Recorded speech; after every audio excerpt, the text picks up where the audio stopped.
Hey everyone, and welcome to PGN Live. It is Thursday, March 19th, 2026. Welcome, welcome on in. I hope you're all having a great day so far. Morning for me, maybe early afternoon for some of you, evening for others, possible. We've got folks coming in to PGN Live from all around the world, and I appreciate it. I think it's awesome to see this type of reach, and that's kind of why I do enjoy streaming at different times of the day. This time happens to work out well for me consistently, but there are, pros to streaming in the afternoon or evening for me because that's someone else's more ideal time, right? But I'm glad to be here. I hope you're all doing well, like I said. Let me get the pop out chat rolling and see who is here this fine morning.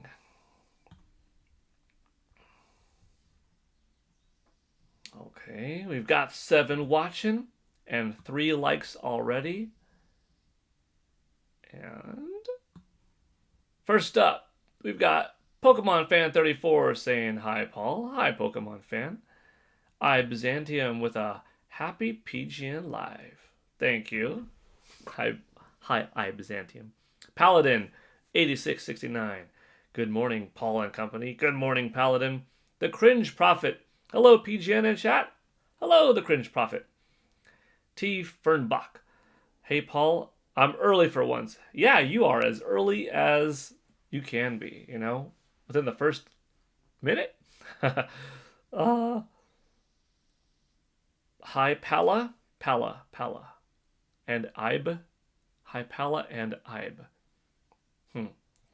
Maybe that's a typo. Or maybe it means something else. I'm not sure. But hi again. I actually forgot about the Famitsu Sales today. Yeah, we've got some cool stuff. Oh, I see. Hi, Pala and Ibe. You shortened Paladin and Ibzantium. Got it. Roger is here. Dang, that's got to be one of the earliest super chats, I think. Kicking off the stream. First couple of minutes with a $2 super chat saying, Happy Thursday, peeps. Let's have a great stream. It is indeed a happy Thursday. Thank you, Roger, for that generosity, for that awesomeness. Roger Enyart, boom, 2066 with the $2 holla. Let's make that green. Let's make that green. And we're looking good. How are you doing today, Roger? Christopher Colazo, 139. Hey, all and PGN. Hey, Christopher. How's it going? Yeah, there are some cool things. Like, I didn't deep dive into the Famitsu Sales yet, but I looked ahead of time to see just where are things at, kind of, and it's promising. Like, it was a solid week, It looks like the restocks are out there doing their job. I'm sure Nintendo in all other territories besides Japan would like to have even more pumped out by now. And in Japan, the Pokemon Company certainly would like to have more. You'll see the results of the last week. But I think there's still some supply constraints, I kind of want to go into the sales right away, but usually if I wait a little bit longer, it's a little better because more people come in, and a lot of people seem to be enjoying sales talk every Thursday. So since that's kind of like the main thing that we do on Thursdays, like for sure we're covering sales, maybe I'll wait a little bit longer. So in the meantime, we could take a look at shorts, scroll on social media, cover a topic that some of you may want to bring up, random Q&A. We'll see. A few options. Oh, Christopher, Doing all right playing Assassin's Creed Shadows on my Nintendo Switch 2 and enjoying it. That's cool. Did you start playing, I'm curious, before the update? And if so, how have you noticed or well, yeah, what's your opinion on the improvements? Have you noticed the improvements? What's your take on them? If you're not familiar with it, the game launched fine status on Nintendo Switch 2, but then Ubisoft put out a free patch which upgraded the game like, oh, enhancing the visuals and other things. Were you there from the beginning to see that jump? Was it a difference that was notable for you? Or did you just start playing post patch? I have not picked up Assassin's Creed Shadows, but it does look good, and it does look like a good alternative to mm, Ghost of Yote. Two different games. To be fair, I haven't played Shadows, like I said, but Ghost of Yote is excellent. And I remember when Shadows was announced for Nintendo Switch 2, I was like, this is a game that if someone had the Ghost of Yote, Ghost of Tsushima itch that they wanted to scratch, Japanese territory, samurai stuff, going back several hundred years, you're getting a different experience, but comparable enough that you could be like, you know what? Dang, this Nintendo Switch 2, it's getting me my first party, it's getting me a lot of third, it's getting me plenty of indie, and it's getting me, thanks to some of these third party titles, comparable experiences as to what you get first party wise in some cases on other platforms. No,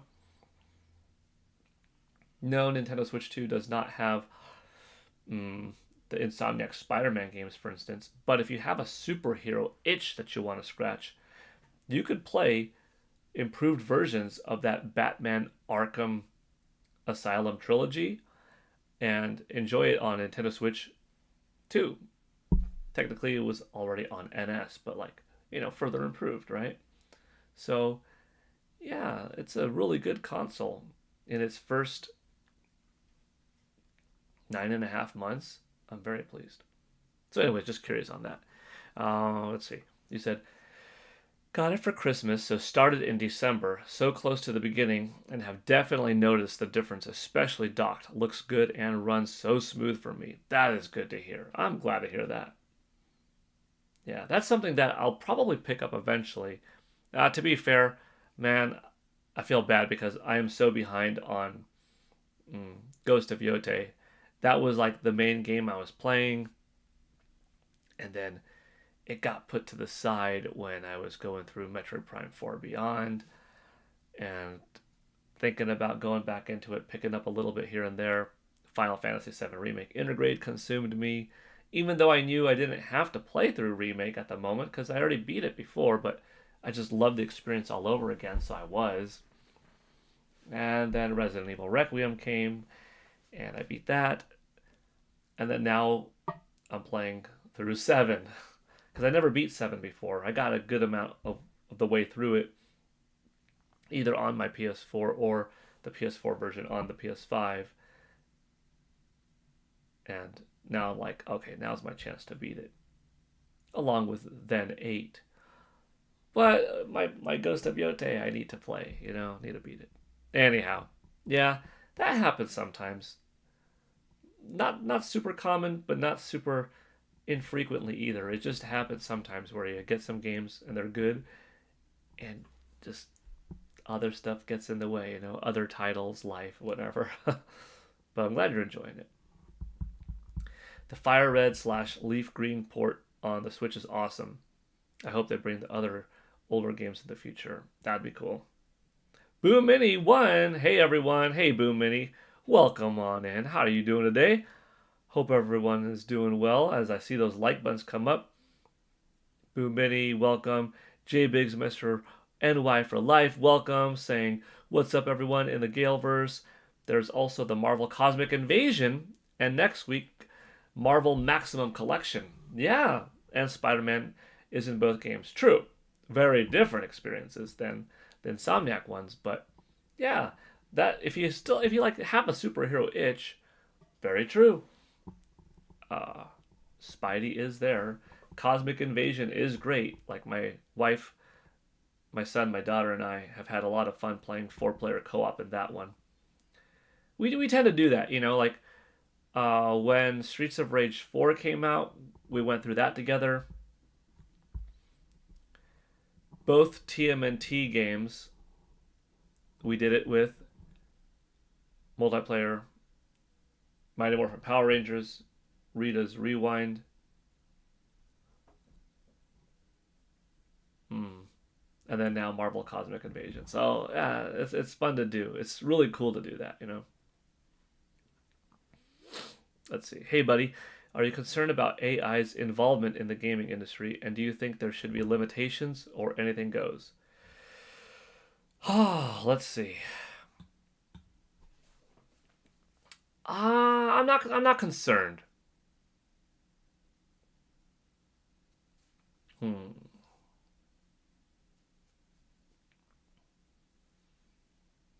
I will always want and be a champion behind human intelligence, human art, craft, storytelling, learning how to play music, the beauty behind kinesiology and the movement, martial arts, singing, storytelling, drawing, painting, crafting. I'll always be in support of that. AI is extremely impressive, and it's advancing so quickly that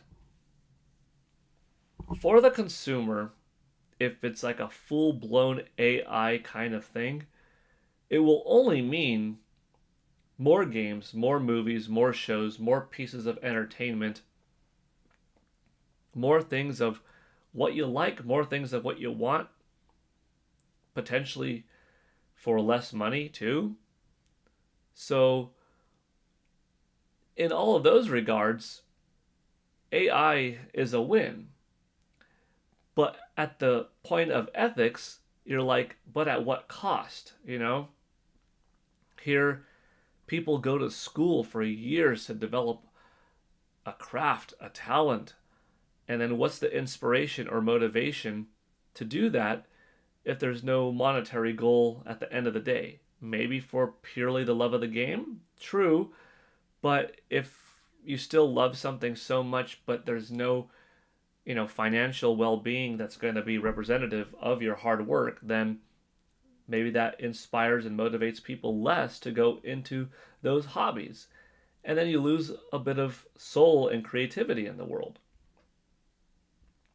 Does that affect the consumer, though, at the end of the day in entertainment? Not really, but it impacts the creators, the visions behind it. And you don't know what trickling of events will happen from that one pebble being thrown into the pond. You know what I'm saying? I think if AI is used wisely, then it could be beneficial. I think if AI is used to take what was crafted by talented folks out there and then just use it as a tool to buff up, beef up, reduce the necessity of how much horsepower you need in engines, that's one take. But to fully take over, yeah, I'm not too keen on replacing people. But, objectively, the amount of content you'll get is a positive. So there's this fine line of how much I would like to see integrated. But the reality is, once we get to something new, do we ever go back? Once we went from black and white TVs to color TVs, did we ever go back to black and white? Once we went to internet, did we ever go to a day where, nope, just encyclopedias is what we use to research? Once we went to fast speed internet, did we ever go back to dial-up modems. Once we went to, analog sticks, did we ever take analog sticks off of controllers and not have it as a function anymore? You could say that certain things didn't catch on the most, like 3D glasses or 3D movies. They were able to exist, run parallel, not necessarily catch on, not go away, but not become the new standard. Motion controls, lightning in a bottle, great impact, didn't replace everything, ran parallel, and today is used in a slightly different way, where it's not all-encompassing, but is present, but doesn't hurt, and oftentimes, in most cases, I would say, helps. There's a sense of dual analog and motion at the same time. And some games just purely motion-based. So I look at AI kind of like I do some of these other things that I mentioned, The TV 4:3 standard to the 16:9 standard. Did we go back, or did we just continue to get wider? Well, we continue to get wider, and the boob tube TVs aren't made anymore, either in depth or in ratio.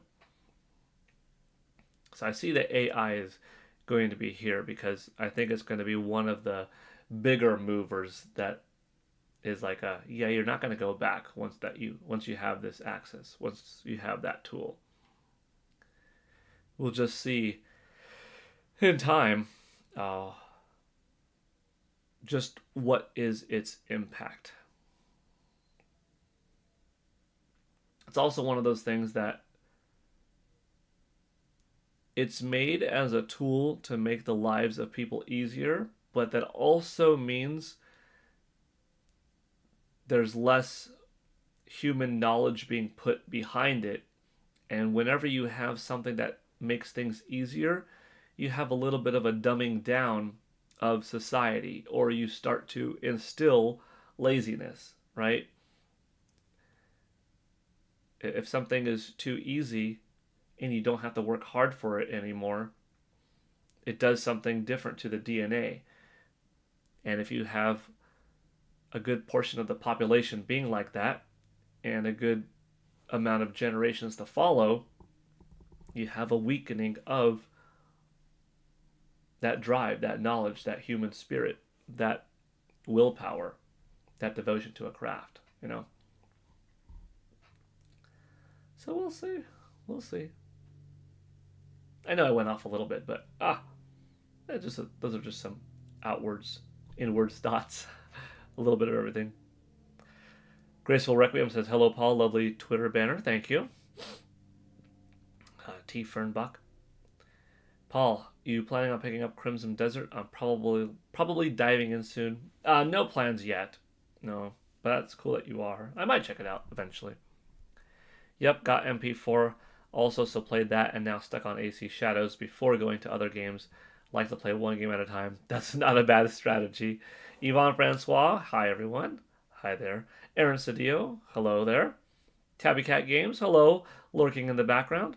Also, Tabby, I don't know if you noticed, you are the top March membership gifter for one single stream. Your name is here.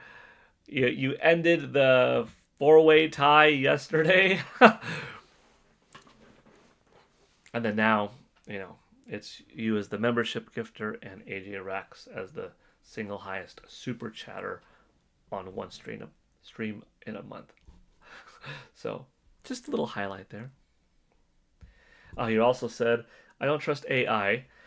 I truly think some science fiction is more warning than fiction. Yeah, true.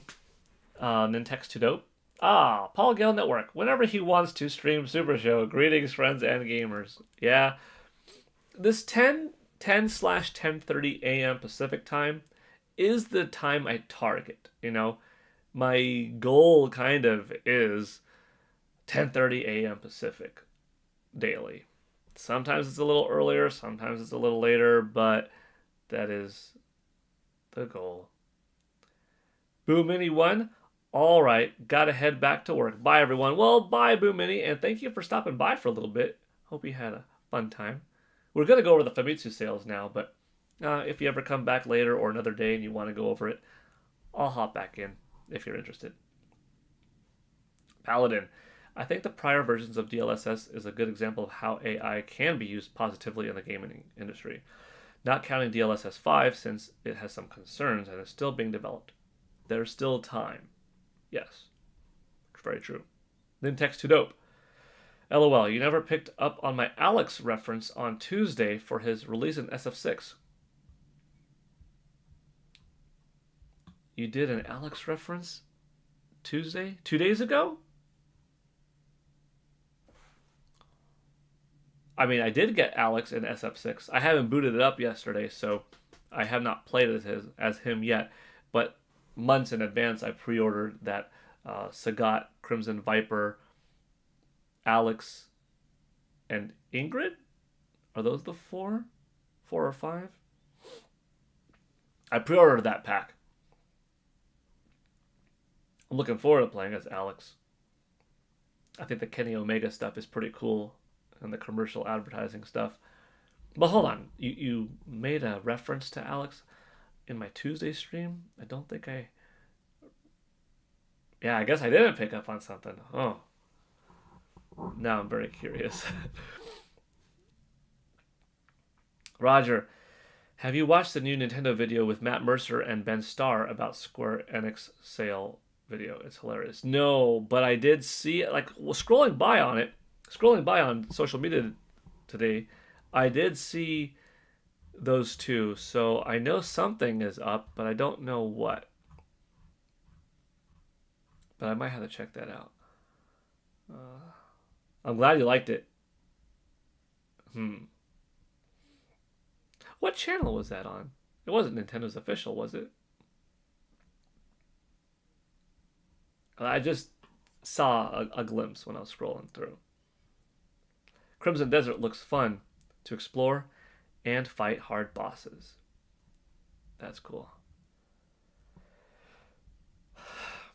Paul, since you like and study martial arts, the human body, and the mental, do you think the path to least resistance is whatever choices we make in life is worrisome?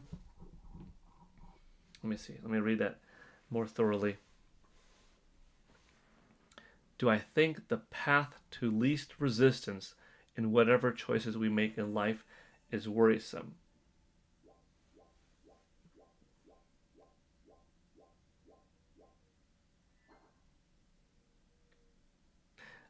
I'm not sure how to answer that question. I'm not sure if I'm reading it entirely or comprehending the main question there.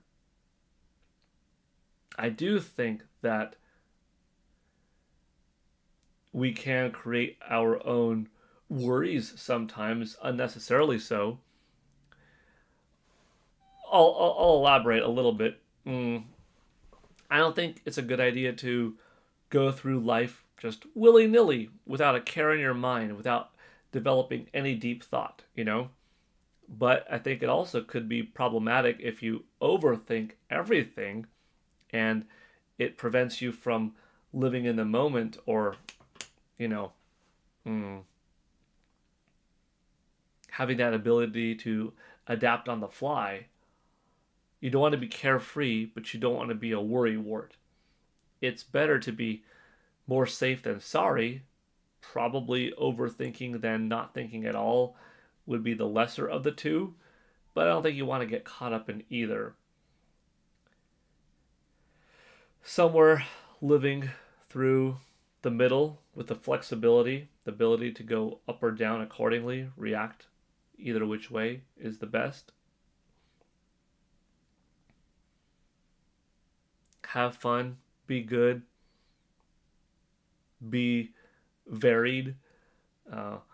Try to spread your interests, your friendships, your hobbies, your skills as wide and diverse as you possibly can so that you are best prepared for the variety that is life, I don't know if that really answers the question, to the path of least resistance, but I guess the path of least resistance is being good to others, being kind, uh, and having as much fun as you can. Do something good, makes you happy with who you are in life and how you treat others. All that good stuff. It's gonna get strange when the AI bubble pops. Yeah. It did get posted on the official Nintendo channel. Well, that's pretty cool. Maybe we should check that out. Oh yeah, it was here. Oh wow. I don't remember where I saw it, how I saw it, but yeah. That's pretty funny. Hi, I'm Matt Mercer, acclaimed actor, spinner of stories, grower of hair, and Vincent Valentine in the Final Fantasy VII Remake trilogy. I'm here today in your lucky eyes and ears to help you answer a simple question. What should I play today? Well, the answer is and always should be a Square Enix RPG, of course. Many of their greatest games are available at a reduced price right now in the... Do y'all want to watch this? I have not seen it. I forgot where I even saw the thumbnail of until chat is talking about it. I don't mind watching it. Let's see though. Let me catch up to let me catch up on a couple of comments. I was talking too fast. And maybe I'll put a poll up in the meantime.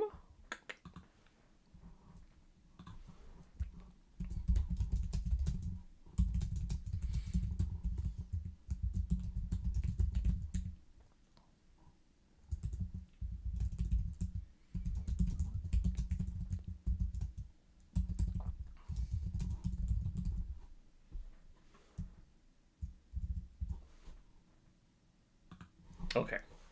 I'll let that poll go. And that will determine what we do next. Watch the video, which is 5.5 minutes long, or go over the Famitsu Sales. Have you ever played Shenmue 3? No. Should I get the enhanced versions for the Nintendo Switch 2? I would say so, yeah. I played Shenmue back in the day on Sega Dreamcast.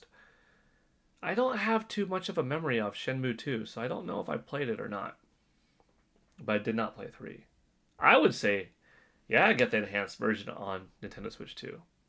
That would be the way to go. If they came out with a triple pack or something like that for NS2, I'd pick it up. It's been so long that I've played any of one that I don't have a whole deep recollection of Rio, correct? Don't think I played 2, or if I did, just tried it out very briefly and did not play 3. So I would like to hop back into that series. I downloaded Elena's new costume with the leftover credits I got. Maya and Juri's 50 coin costumes. That's cool. I should go check today and see what costumes are available on discount, because Capcom is having a sale right now. Although that sale might be Resident Evil related. We'll see. That's cool that you got that. Typically, the path of least resistance leads to an inevitable failure, which will feel way worse than the resistance being avoided. For example, does making choices like trying new genres and platforms you're not familiar with provide a net positive in one's gaming experience instead of playing only what you're familiar with? Yes, in that case, definitely. If you're set on your ways with these are the 3 IPs that I like and that's all I do, that's fine. But it's worth listening to others, especially if you value the opinions of some like-minded friends or just what else is out there, to see, well, what else is out there? Why do so many people like it? If you only liked DC and you were super anti-Marvel, why? Give Marvel a shot and you'll see, like, holy smokes, there's some pretty awesome stuff here. And vice versa. If you're a Marvel fan and you're like, Superman and Batman and all this DC stuff, not for me. Well, how do you know? Give it a shot. You'll probably like it. And you might always like your one thing more, but there's nothing wrong with liking a lot in life. You could like a lot of things. Have as much fun as you can. It's worth a shot. Warp Zone Joe, good evening. Good evening. Last comment, and then I think we're going to go Famitsu Sales. It looks like that's leading 56%. Because gamers tend to stick with what they're familiar with mostly, the path of least resistance. It takes a hardcore Sony fan a lot of resistance to try out Nintendo games, for example. Overcoming that is tough. Yeah, oh, absolutely true. I know some truly stubborn people that, for some reason in their life, they made it their stance to hate Nintendo. They played Atari 2600, did not get caught up in Nintendo fever with Super Mario Brothers, decided to rule it off because they didn't like the attention it got because it didn't click with them. So any more attention it got that was positive out there, it was seen by them as like anti them then because it didn't resonate. So instead of trying to like, well, see what else is there, or try out Mario Bros. 2 or 3, Zelda or Metroid, or check out the Mega Man or the Final Fantasy of the day. Stick with the Atari 2600 and skip out on all of this other stuff. Sega Genesis, yeah, that's it. Way better than Nintendo. Way better than Nintendo. This Sonic guy, way better. And already having this mindset by Super NES, nope, I already know it. Nope, that's not as good. It's not as fast. Nope, don't care about Zelda, Metroid. Nope, the Street Fighter thing, whatever. Mortal Kombat come out? Oh, yeah. That's in it more for me. See, this one doesn't have blood. What about the Mortal Kombat looking better, though, and Mortal Kombat 2 being better all around on SNES? Nope. Sega Genesis all the way. Okay, Sega Saturn, not that compelling, even for you, but PlayStation, oh yeah, definitely better than Nintendo. Oh, I would much rather do this. The analog stick, analog stick never going to catch on. Rumble Pack, Rumble Pack never going to catch on. Oh, I would much rather do Crash Bandicoot and Spyro the Dragon than this Super Mario 64, even though that came out, when it did, along with Banjo-Kazooie and GoldenEye 007, I don't care, no. And then just going down this thing, PlayStation 2, same thing. Any new technology that Nintendo would do, anti it, and it's not going to catch on. Any new tech that Sony would do, pro. If Sony ever adopted what Nintendo did, yeah, but they did it better. And this mindset of mental manipulation that they bestowed upon themselves now lasted decades. And then now, you could not get them to be objective whatsoever playing a Nintendo Switch, a Nintendo Switch 2. Doesn't matter if it has their favorite games. It doesn't matter if you even put games side by side. They'll be like, yeah, oh, that one says the PlayStation logo in the top left. That one clearly looks better. It looks so much better. When in reality, it's probably that exact same image, or sometimes it's even flipped, right? Oh yeah, playing it, oh, it's so much better. The controller is way better. Whether the controller is better or worse than the predecessor, that's some folks. And they do it to themselves. And it's not just Sony people. It's everyone. I'm just talking about one Sony person that I know thinks like that. But that's life for almost anyone. In a sports team, in a fast food restaurant, a political party, a franchise, a superhero. Yeah, people get very, very defensive in particular, and it eliminates them from trying out anything new. Some say variety is the spice of life. That's what I agree with. Egomaniac. That's crazy to just write something off without trying. I enjoy all gaming. May not own it all, but I do enjoy it. Yeah? Personally, find superheroes generally pretty uninteresting. So many of their designs, plots, and arcs are so similar. Also, Marvel has been pretty detrimental to the movie industry, in my opinion. What's up, Huddy40, by the way? That is pretty much the way I was with PlayStation, even though my household had PS1 and PS2. Never really took it. It was there always to use. I only really played Tomb Raider, Driver, and GTA on it. I also preferred Nintendo over PlayStation. And when I needed a secondary system, I went towards 360 and was Xbox second since. Yeah. Yeah, it takes all kinds. I get it. All right. Since we have 30 people watching right now, since we're 34 minutes into the stream, since 71% of the chat voted Famitsu Sales, and since right now we've got 23 likes in these 35 people watching, let's go over the Famitsu Sales. Some folks lack self-awareness, see their own bias. These people are pretty loud online. True. Okay, let's do this Famitsu Sales. I'm going to highlight the last comment by Egomaniac87 so I know where I left off. These are the top 10 best-selling games in Japan for last week, the week of March 9th through March 5th, physical only in Japan. Let's go. Provided to us today by Chris1964 over at the installbaseforum.com forums, by the way. Best-selling game of the week, Pokemon Pokopia, in the number 1 spot, which moved another 117,029 copies. In second place, we have a brand new entry, and that's Monster Hunter Stories 3 Twisted Reflection on Nintendo Switch 2, which did 37,718 copies, and Monster Hunter Stories 3 Twisted Reflection on PlayStation 5 in third place, which did 17,188 copies. That's a solid almost 55,000 for the game, which is not a bad start, and it's a pretty distinctive split of the NS2 version doing a little bit more than double of the PS5 version. But solid win for Capcom at the end of the day. In fourth, Resident Evil Requiem, another Capcom title. On PS5 in particular, it did 12,787 copies in the week. In fifth, Fatal Frame 2 Crimson Butterfly Remake on PS5 that did 12,115. In sixth, Mario Kart World for Nintendo Switch 2, which moved 8,280 copies. In seventh, Mario Tennis Fever on NS2, which did 7,311 copies.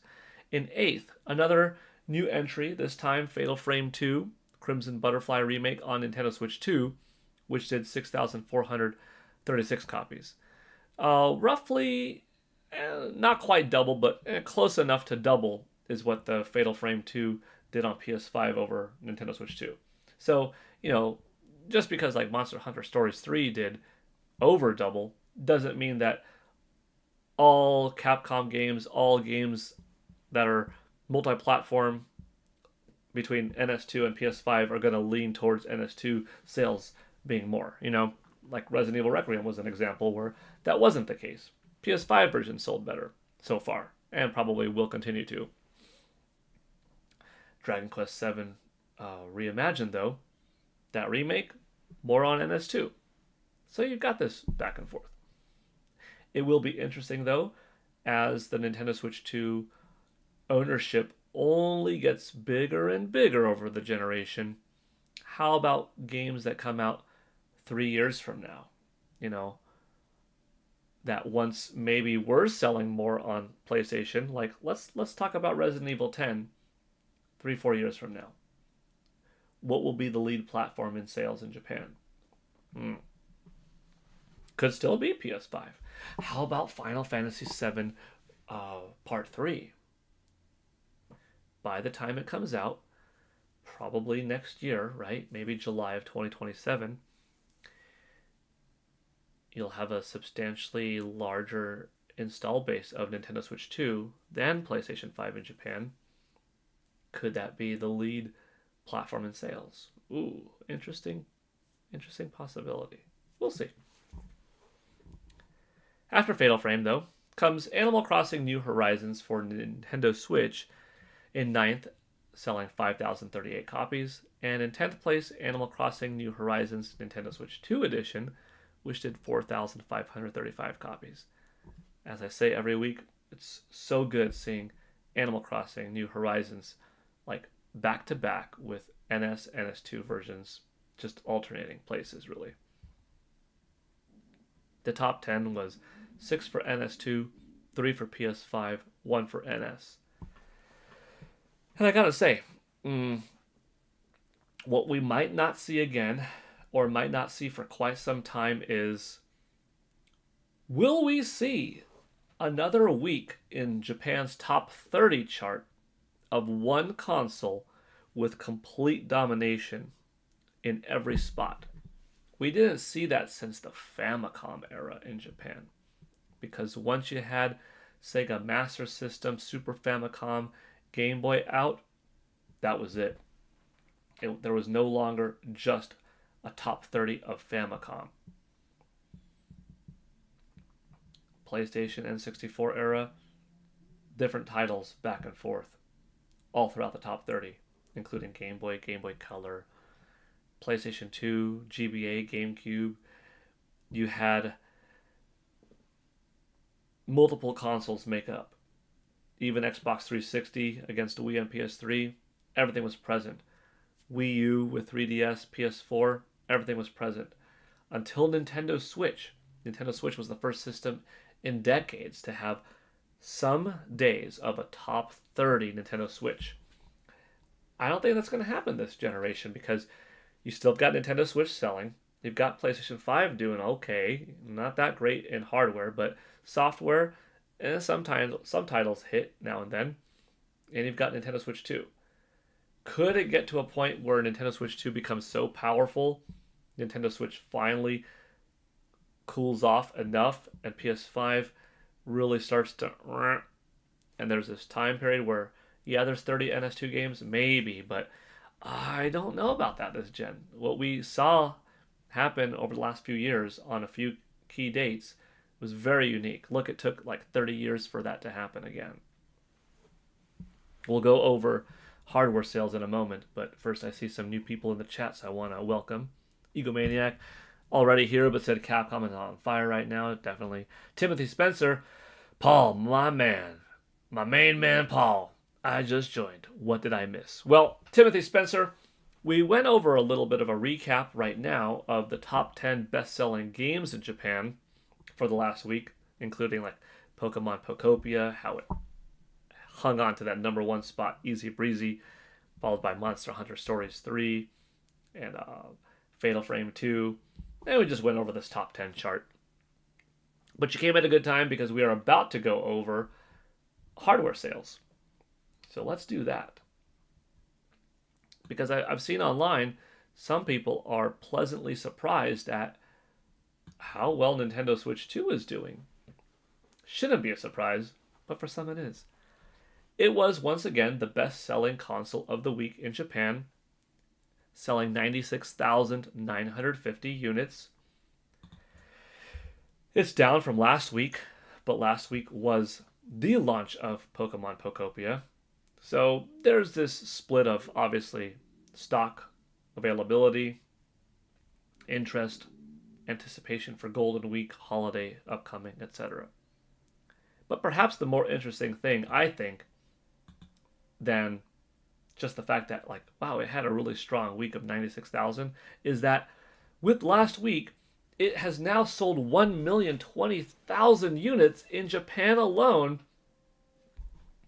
in the first 2.5 months. In literally exactly 2 months and 15 days. Nintendo Switch 2 is at 1,020,000 in Japan. That means it's safe to say that we're going to be looking at like 1,180,000. 1,180,000, yeah. It should be a little bit under 1.2 million, I think. So in May, when we get that sales update from Nintendo for how well they did January 1st through March 31st, we will already know that as of March 31st, Japan alone did like 1.2 million. That's on top of that 17.36, right? So if it did 0 elsewhere in the world, which that's not the case, it'd be at 18.5, almost 18.5. How is it not going to hit 19 for crying out loud? Come on now. You know?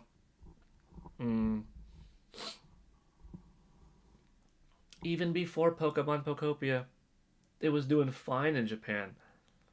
That gave it a nice little boost last week, 127k. This week, 96k. Nice. But it was doing fine. It was doing in the high 60,000s, and that's a really good level to be doing every week, because when you multiply that by a month, 60 times 4, you're looking at 240k a month. 70 times 4, you're looking at 280k a month. And sure enough, you hit your million anyways, in a 3-month time frame.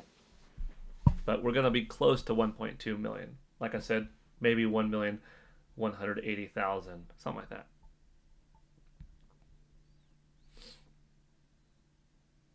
But it's impressive.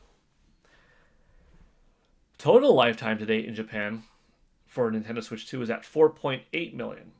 And that's the thing that is really shocking. I mean, 4.8 million. It's going to be close to 5 by March 31st. Very close to 5. 4.98 or something like that, okay? You see how it'll only be about 2.5 million away from PS5's 5.5 year total? And Nintendo Switch 2 did it in what will be 10 months? That's why I'm saying next year, this time, Nintendo Switch 2 will be over PlayStation 5's sales. It will be an 8 million system, a 9 million system. What happens then when Final Fantasy VII Part 3 comes out? What happens in a couple years further when Resident Evil 10 comes out on both platforms at the same time? And the next Monster Hunter game. And Mortal Kombat 2. And Street Fighter 7. If Onimusha and Okami come out tail end of this year or next year, depending on when are there more Nintendo Switch 2 units out there in Japan, will those versions sell better on NS2? Still not a guarantee. There are just some franchises that hit a little bit better with PS audience than Nintendo. Resident Evil sold more on PlayStation 5 than Nintendo Switch 2. PS5 also has a greater install base in Japan and worldwide than NS2. But what if they were split 50-50? Probably I would still say the game would have sold better on PS5. But at one point, eventually, the install base on NS2 is going to skyrocket. It's going to continue to grow. And in Japan, it will become the new lead platform, Look at Nintendo Switch and its 36.6 million there. And then compare that to PS4's 9.5 or PS5's 7.4. It's not even close. Nintendo Switch 2 is destined to be another. It's going to hit 10. 15 will come after. It'll hit 20. Will it hit 36? Time will tell. But at that point, what Japanese third-party developer does not put their game on Nintendo Switch 2 because in your own home country, on this console that can play everything that you're developing for other platforms, for PC, etc., there's such a disparity in sales in the console itself that you're leaving money on the table if you don't put it on Nintendo Switch 2, Let's see. I'll read a couple comments and I'll get back to the sales charts. Game Center X says Pragmata next month. I got it pre-ordered for Switch 2. I really hope we get Monster Hunter Wilds next. I already have SF6 and RE Generation Pack. That's really good support for Capcom. And yeah, Pragmata is going to be an interesting one. It's probably safer to assume that the game will sell better on PS5 than NS2 thanks to the install base. So if you just had to take a safe bet, I guess that would be it. But you never know. Something like Mega Man, perhaps, regardless of PS5 being out there in more people's homes than Nintendo Switch 2, might not matter. Might be just like, nope, Mega Man further connected to the Nintendo audience. That might be where it sells better. We'll see. Charlie Smith is here saying hello, Paul and friends. Hello, Charlie. Big time Timmy Jim. It will probably be north of 20 million units overall. Yeah. Wonder how well Pragmata will sell. It's a good game. I think it might struggle a bit, but I hope not. I hope it's an easy million seller for Capcom. I don't think it won't be. You know, I don't think they're going to be able to report such awesome numbers like they were able to do with Resident Evil Requiem. 5 million in record time. Fastest ever to 6 million. No. But hopefully it's, a quick million seller, and, its lifetime is like 3 to 7 or something like that. I think they would be pretty happy with that. 3 to 7 for a brand new IP? As long as the budget wasn't insane? 3 to 7. That's pretty impressive. By the way, we're almost at 40 watching. We've got 39 watching and 28 likes. So almost 29 likes. Almost 30 likes, I mean. Well, yeah, 20 is almost 29, but almost 30 likes. It's nice to see every 10's spot hit, when that happens. So thanks all. If you haven't hit that like button, well, I'd appreciate it. If you're enjoying it, that is, of course. Roger, and you're okay, I've got to run, heading to work. I'll be lurking for a while. Thank you, Roger. Thank you. Enjoy work. I hope you're able to listen and have a little bit of fun while you're doing that, not getting too distracted, just distracted enough, And thank you for that $2 super chat earlier. Once again, I appreciate it. Matt says, I am officially on June train when it comes to a direct happening. Maybe. The system is selling very well in Japan. It will easily overtake PS5. True. Nintendo needs to announce 1 or 2 games in the meantime. That would be great. LOL, just realized you lost your beard. Not many can pull off both looks. Thanks, Gambit2483. Yeah, the beard's been gone for a little while. I grew it for... Oh man, I had the days in my head. I think it was like 108 days. I want to say it was from August 14th when I started gaming history countdowns until November 30th. Yeah, throughout the rest of August, all of September, October, and all of November, I had the beard only getting longer, eventually only trimming little bits of the mustache, little tightening up, cheeks and throat. Otherwise, as long as it got, that was it. And then I finished the beard with some Logan cosplay, Wolverine cosplay, and a Kratos from God of War cosplay. If you want to call it cosplay. But it was pretty fun. Then it was like clean shaven again. And then at some point I was like, let me go mustache goatee for a little while. Let me just do this goatee for a bit.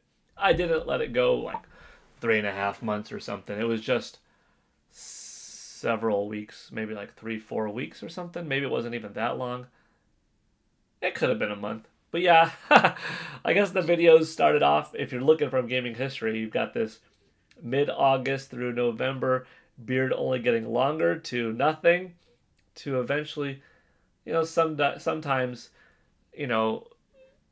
several days of not growing where you see the stubble and stuff and then shaving it to, okay, this goatee for like a month and then nothing and then back to like more often than not clean shaven. But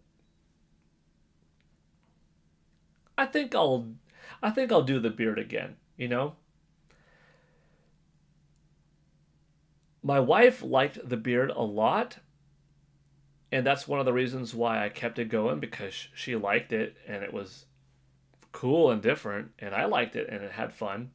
You got to get past some itchy points here and there, but if I do a beard again, I'll probably not go the 108 days or longer, even though part of me is like, man, what would it be like if I just had one of these, that's like a year, right? But what I'd probably do is ask my wife, like, okay, What's the ideal length for this beard? In that last journey of that 108 days or whatever, what was the perfect length look? And then that'll just be the maintained look. And maybe that'll be the new me for a longer time.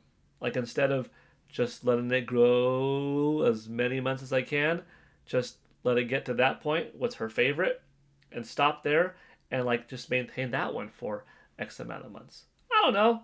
You know, you've got one life on this earth, you know. You might as well have some variety.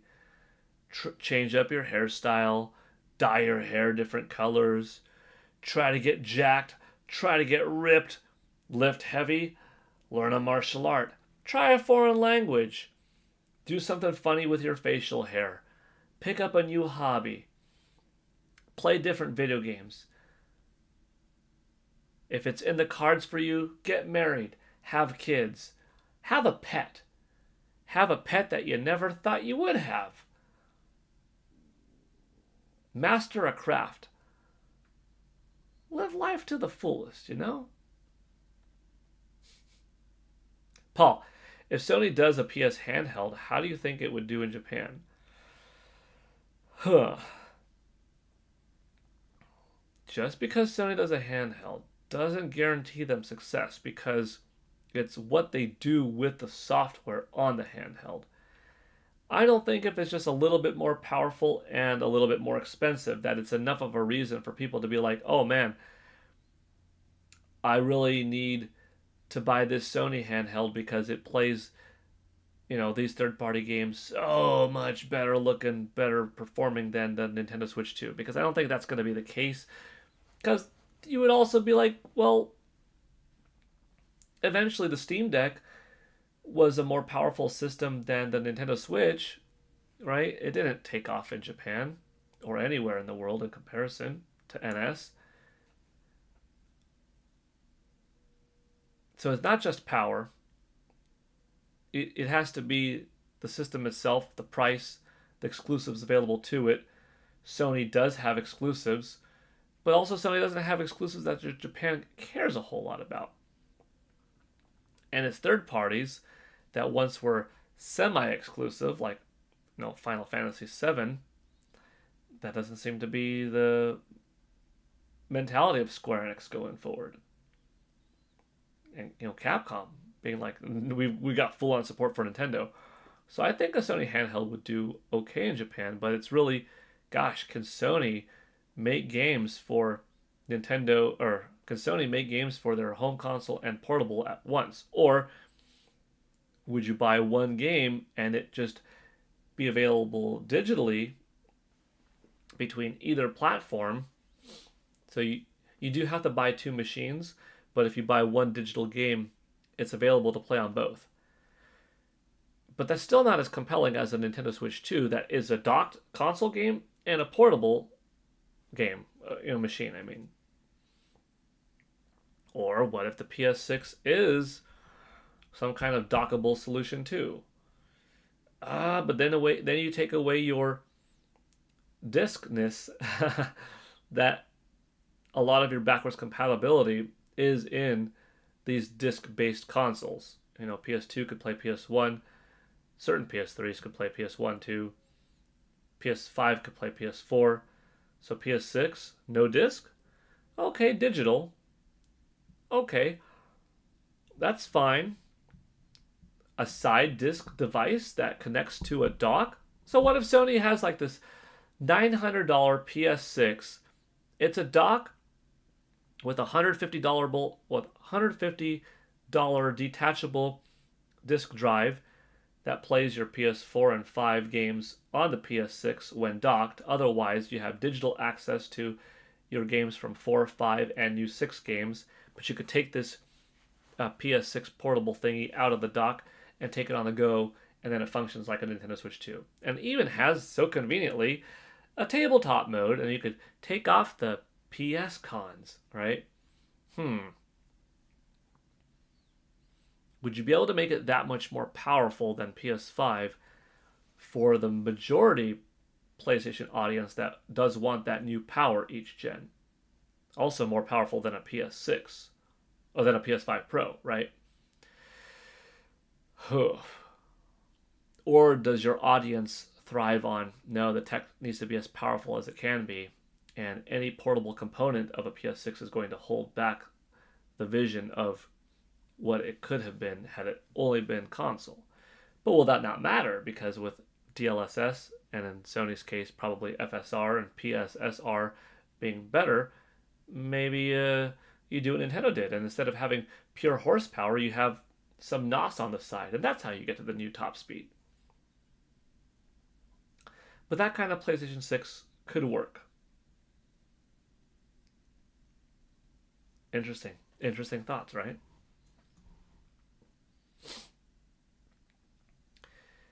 Game Center. Imagine a Mega Man game in the RE engine on the level of Pragmata. Man, you're talking about Mega Man Legends 3, like souped up to current standards. I think that would be cool. I'm looking forward to the new Mega Man game. I would really like a new Mega Man X 2D title. But yeah, sign me up for a new modern AAA budget like big 3D Mega Man game. I think that would be pretty sweet.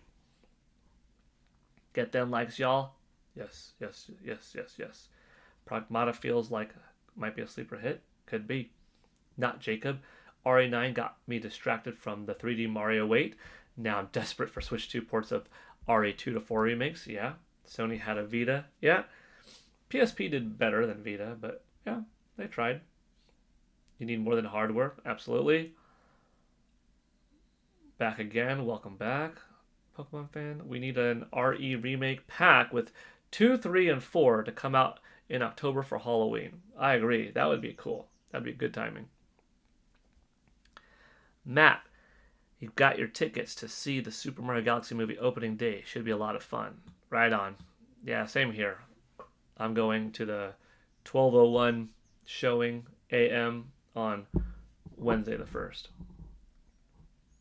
Timothy Spencer. A Sony handheld separate of a console would be bad for Sony. Their development cycles are too far out already and certainly are going to increase with bigger specs. Yeah. Does Sony know how to make small games anymore? Do they know how to? Do their fans want it? Or do their fans only expect big AAA titles?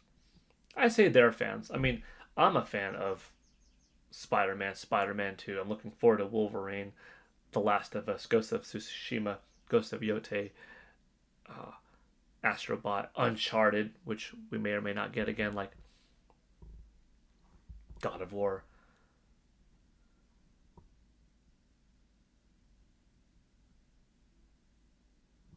But is there room for, well, like I mentioned, Astrobot, smaller but high quality? Yeah, there's room for that.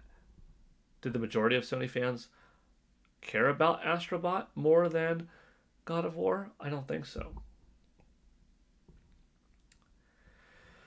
Timothy Spencer. Okay, I read that one. Good point. Is Sony willing to do that? I don't think so. I don't know. My guess is that it would be it would probably be all digital if it did happen because of PS5 using discs and fast capacity cards being expensive. Yeah.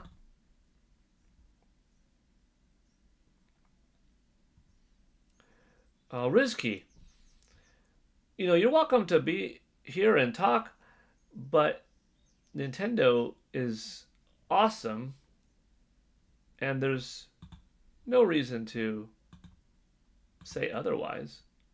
If you want to chat, Rizky, if you're still here, you can. But as far as I'm concerned, everyone's welcome here. You don't have to drop in the chat with a hi, but a hi is a good thing. It sets the tone. That, I think, is like the best way how to introduce yourself to a chat. If you just want to have a conversation, be treated, with equal respect from everyone else, giving it a hi, or good morning, everyone, or hello, everyone, or hey, PGN, hi, Paul. Or if you see someone else that you recognize, hi, so-and-so, how's it going? But, like, if the first thing you do when you come into a chat room is to say, oh, Nintendo's not good, that's kind of setting the tone for someone's going to respond to that. This isn't a Nintendo only discussion today. We're going over Famitsu Sales, just calling out the facts, with some hypothesizing on based off of what I've learned studying the video game industry over the years, coming up with my conclusions of, well, this is how this might be, but these are different things. You know what I mean? It could go this way or it could go that way, but we'll see. Um, that being said, yeah, there are a lot of Nintendo fans here, myself included. Nintendo is my favorite of any video game company, but even if it was PlayStation or Xbox, the first thing to do, in my opinion, wouldn't be to say Xbox stinks, PlayStation is no good, or Nintendo's not good, or Capcom's not good. Like, you know, why start a conversation in that way? You're welcome to come on in, say hi. It's okay to have different opinions. Fear mongering is not okay, though. You know, trying to use reverse psychology to manipulate people or to cause controversy or get people riled up, that's not good. Just talking, though, and having a good time and enjoying a chill environment, that's fine. That's the way to go. So, you're welcome to come in and chat. And if you are interested in forming a relationship with someone else, that's okay too. But if that person says, look, I'm not interested, and you're professing an interest, but they say, like, no thank you, then just, you know, go back to just the gaming discussion, you know? That's as eloquent as I can be on the matter. Otherwise, everyone's welcome to talk. Timothy Spencer, telling Sony to hold off on power is like telling Ricky Bobby to come in second place. Yeah. Yeah. Oh. Paul is a good dude. One of YouTube's best. Well, thank you, Gambit. 2483. I appreciate it. He is ridiculous. Yeah, Tabby Cat Games. Pokemon fan 34. He isn't. Yeah, I know what you mean. Charlie Smith. Paul is super nicer than me. No, thanks, Charlie. Everyone's nice. Here, I think here everyone is. This is a cool community. This is a great place to be. You know. Yep. Never be a stranger to say hi in here. True. Pokemon fans, sorry, Paul. Nothing to be sorry about. Okay, let me try. Hi. Hey, Super Brahe. Welcome. Hi. See? If you say hi, at the very least, you're going to get someone to say hi back like me. You know, maybe someone else too. But that's how little friendships are formed. And eventually bigger friendships. And then you got people forming podcasts together and streaming together and starting their own channels and supporting each other's channels and seeing everybody kind of grow, right? Did I miss something? Tsukino Ame. Sales. Mostly sales. We went over software. We got into hardware and then we kind of like dove off.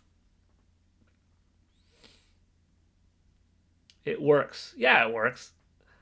May the force be with you all. Random guy. Uh-oh. What did he do this time? AJ told not to talk to him. Flirting. Okay. Okay.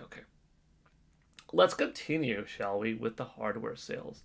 After Nintendo Switch 2 at 96,950, Nintendo Switch came in at second place with 19,941, PS5 in third with 12,886, Xbox Series in fourth at 296, and then PS4 in fifth with 26 units.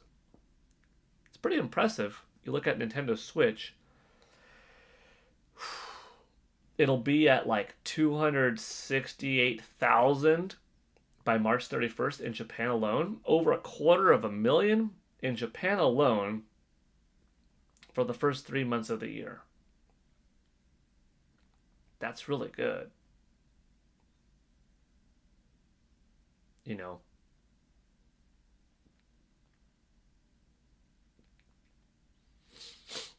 You'll have something like 750,000 on the safe side, 1 million on the optimistic side for Nintendo Switch, which means, yeah, that 156 million has definitely been cleared for Nintendo Switch 2.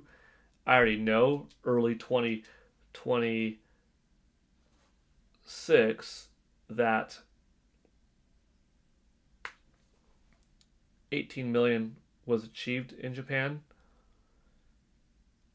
And even though I haven't seen a report or been told hey, 19's been done too. 19's been done. Come on. It has. And it's on the verge of 20, if not 20 already being hit. So my thought is we're looking at 20 by March 31st, just to be safe. But it could be north of 20 by a bit. So I wouldn't be surprised if it's 156.1 million Nintendo Switches and 20.2 million Nintendo Switch 2s, right? That seems within the ballpark of probability. That's likely enough. It's very impressive, yeah. I love afternoon streams. Right on Shamrock Steel. Glad to hear it. Especially when you said no and you weren't interested ever in the slightest. Yeah, Matt, that's very true. Very true. SS4 Moogle, hello Paul, hello to everyone. Hey SS4 Moogle. Wait, you're walking there? Okay, talking to someone else. I want them to make the Switch a controller for the Switch 2. Something like that is possible for how you could handle DS. Have a Nintendo Switch or a Nintendo Switch 2 serve as the lower screen. That's one way maybe. Although I do like this idea of Nintendo Switch 2 going vertical with a different railing system, different click-on system for the Joy-Con 2s on the side, and you can play DS like that, 3DS like that. Currently on a 50-minute walk to pick up Crimson Desert. That's a pretty good walk. That's pretty beefy right there. Be safe on that walk. Hope you have some water, take a little break, have a little snack at the halfway point or something. But enjoy your walk. And enjoy your game later on.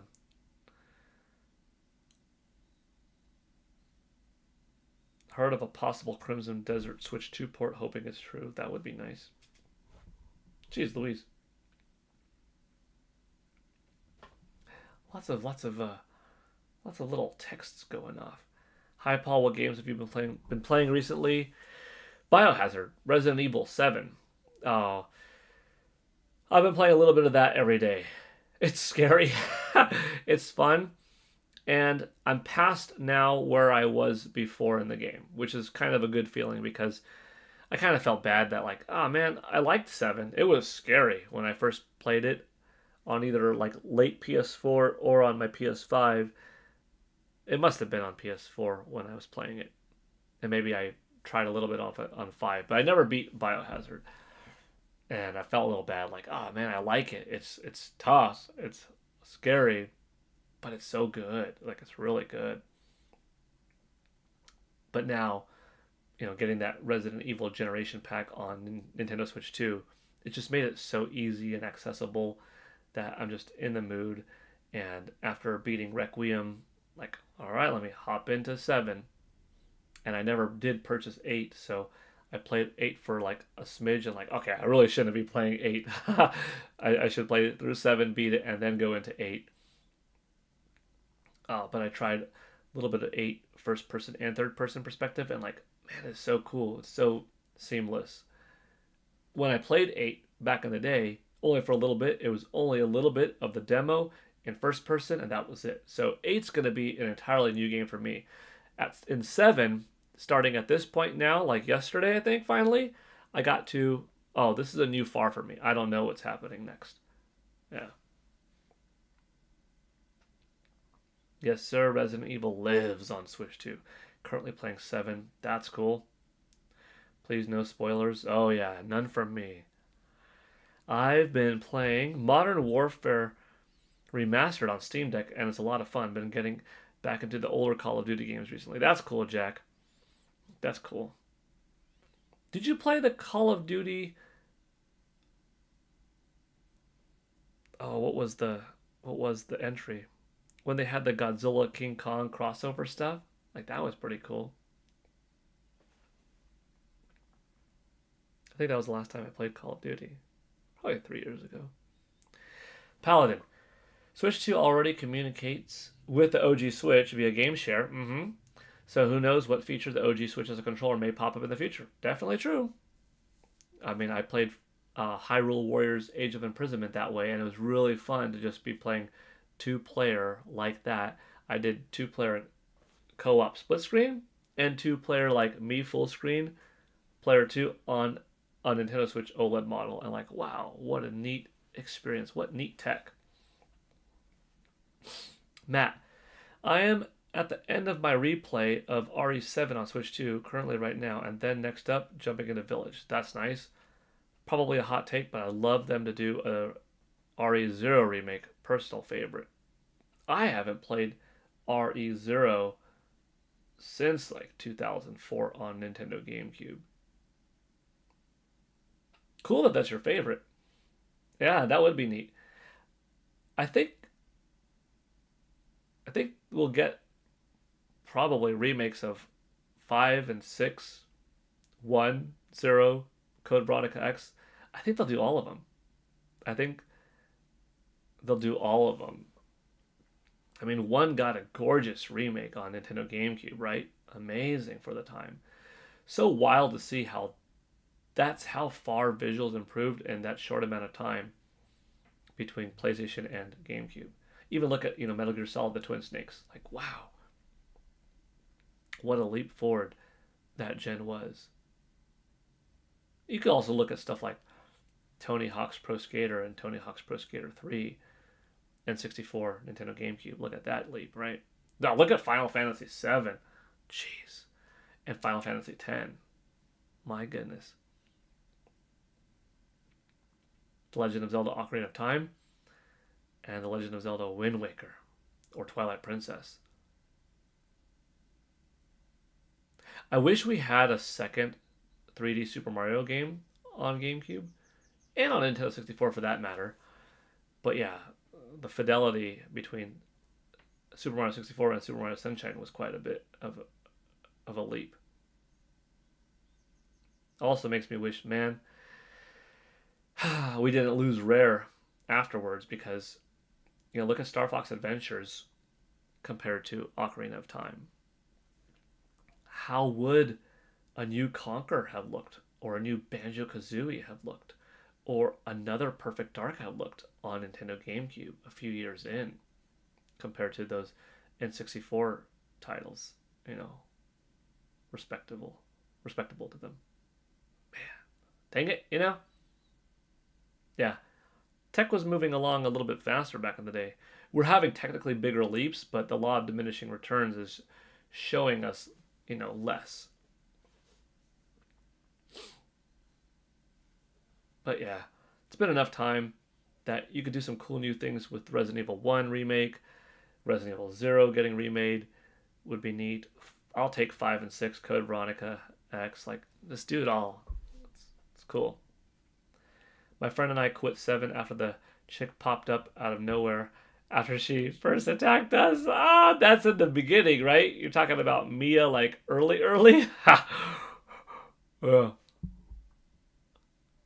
Yeah, that game's scary.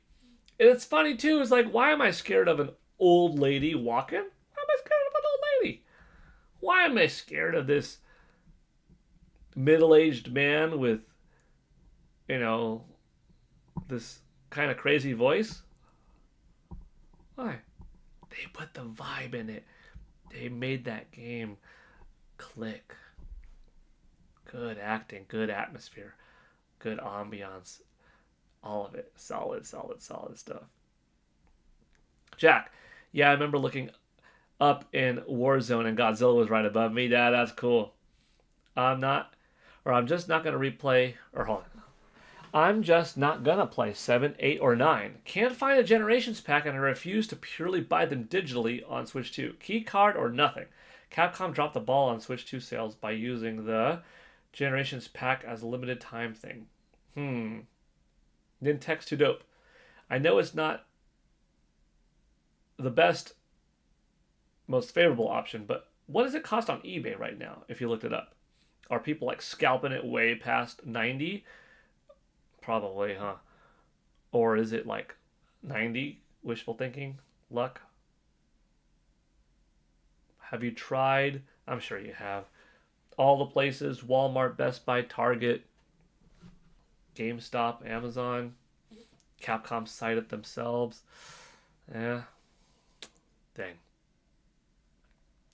Hey, Crazy Scott, how's it going? RE0 was a good concept. Billy was an interesting character. Billy and Rebecca, right? Yeah, that was the pair. Huddy 40. Zero just seems like a black sheep for some reason, but I really enjoyed it on the GameCube. Yeah. Yeah, Zero's good. GCN got some bangers, it did. Do you think RA9 has done well enough on Switch 2 to not raise concern or alleviate any concern for Capcom? Zabakin 11, totally. It's a million seller. It's already a million on Nintendo Switch 2. You wouldn't have had that million otherwise. And I'm sure that, the Nintendo Switch 2 version will eventually be probably a 2 million seller. And that's a lot of money left on the table if you didn't bring it over. Why wouldn't you want another $140 million or something?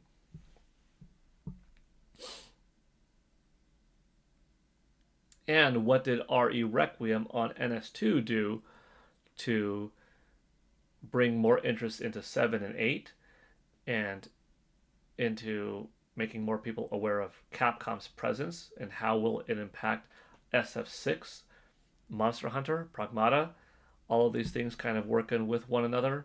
Yeah, you don't have instruction booklets these days that advertise other games for them, but when you've got like a Capcom digital sale, people tune in. What else is from this publisher? Oh, these games? Cool.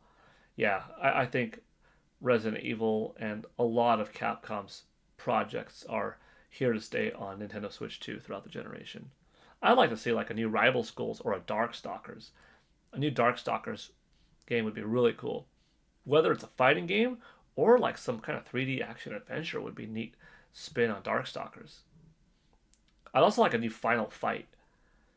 To play differently than World Tour mode in Street Fighter 6, but a new Final Fight would be pretty cool. Remake an original? Or something all new? I'll take both.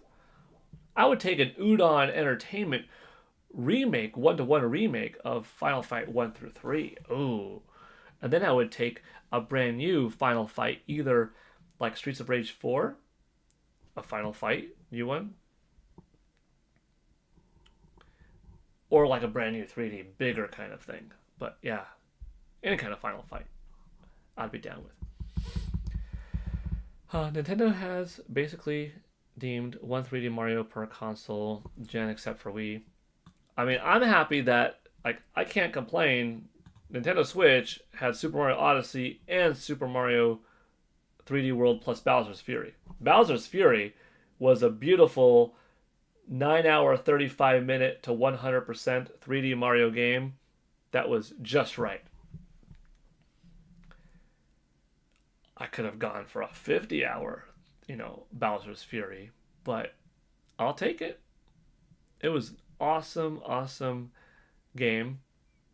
But yeah, Wii U had 3D World. Nintendo Switch's main one was just Odyssey. 64 and GameCube had one 3D, one each. You had a Super Paper Mario. You had, Paper Mario, Thousand Year Door, Paper Mario here, Color Splash there, New Super Mario Bros. Wii U. But yeah, 3D Mario, only Wii had, a full-on Galaxy and Galaxy 2. Nintendo Switch 2, though, I would say if we get this new 3D Mario by the end of this year or next, within the year or year and a half, if Nintendo Switch 2 is this long, healthy system, maybe 5 years later we get one more 3D Mario game. But part of me says, oof, maybe it's not a new 3D Mario game at the end of the gen or close to the end of the gen, but it's a port of a classic game, a remake, reimagining of a classic 3D Mario game. Because once again, they put new effort into a new 3D Mario game on a new system. We'll see. Omar David, hi there. We've had so many more games. We would have had so many more games had Nintendo bought Rare instead of Microsoft. It's sad. I don't like to think about it. Yeah, it's not fun to think about. Gambit says, can't imagine playing RE7 in VR. Yeah, I would like to. I never got to. I would do it. I would try. I mean, it would be scary. Gosh dang it, it would be scary. Imagine like a haptic bodysuit too, so when you get grabbed from behind and spun around by daddy, like, dude, that'd be nuts. And you get thrown, boom, into the pit down below, and you feel it on your back, and like, and you got your controller, chainsaw, and this and this, and whew. You hear the creaking in the floorboards. Shoot. 7's a good game. I wish they would bring Shenmue 1 and 2 over to Switch 2. I agree. Atlas NFT. I agree. 154 online for the RE Generation Pack. Oof. That's a lot more. Too much more. Have you tested any Switch games on Switch 2 since the update? No, I haven't. I haven't. Have I? No. I haven't played any of my NS1 games on NS2 in portable mode with the new portable boost mode now.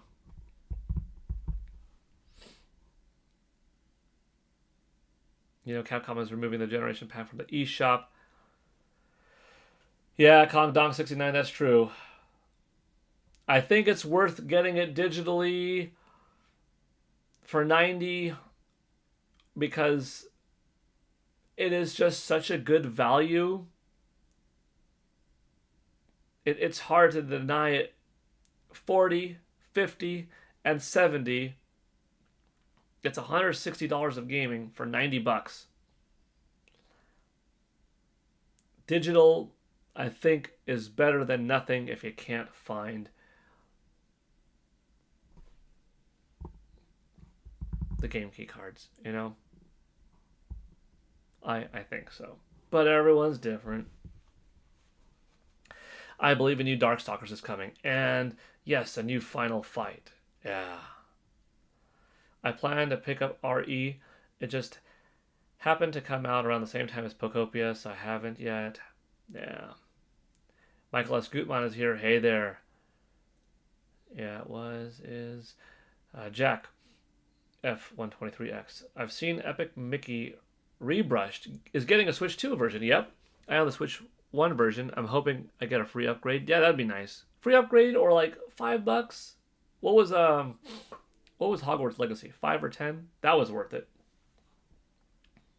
Also would love a Capcom Street Fighter collection 2 with all 3 EX games and Street Fighter 4 and 5. Yeah, Nintex too dope.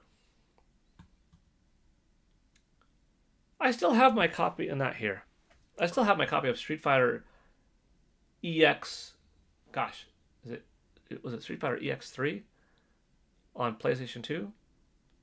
Yeah.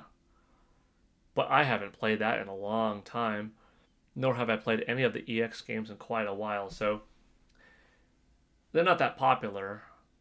But Street Fighter the movie, the game, throw in a couple Street Fighter EX titles, Street Fighter 4, you've got yourself a collection. I don't think you could do 5, unless if 5 is exclusive to the PlayStation 5 release of this collection.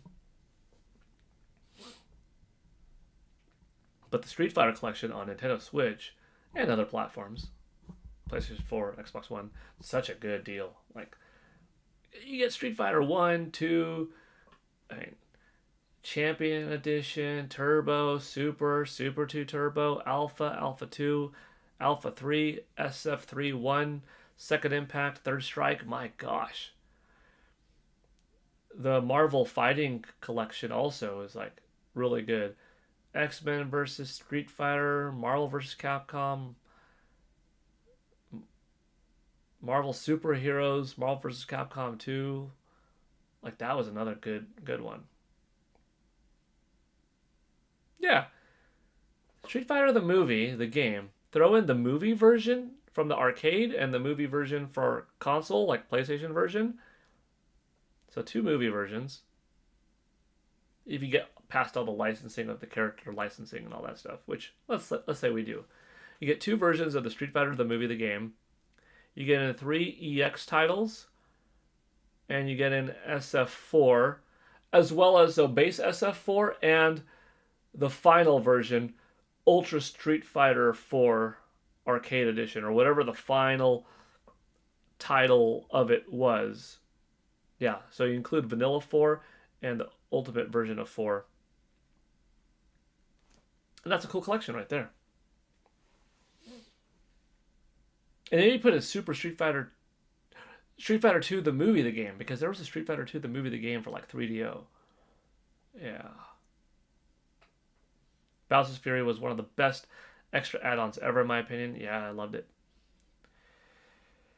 Oh, Xperia comment. Unicorn Overload is fantastic with the boost. Awesome, Super Brahe. Good to know. Michael S. Gutmann. Oh, brand new day trailer thought. Oof, it was so good. There's some sadness behind there though. Like this isn't it takes place 6 months later. This is like, no, 4 years have gone by.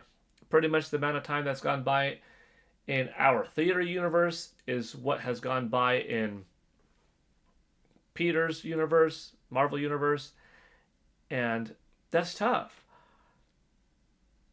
His best friend, he has memories of. His girlfriend that he loves, he has memories of. Going through the loss of Aunt May on his own. Going through the loss of Tony Stark and friendships made with any of the other Avengers, teachers, people at a local shop. He's just a shell of himself, living a life as this reboot of, well, who is Peter Parker to the world? What is the imagination that people have of him? And is it going back in yearbooks as actually, I don't really remember anything about him. But is there some connection between MJ and him?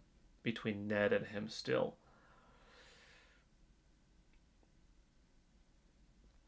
Will we see anything unfold between him and,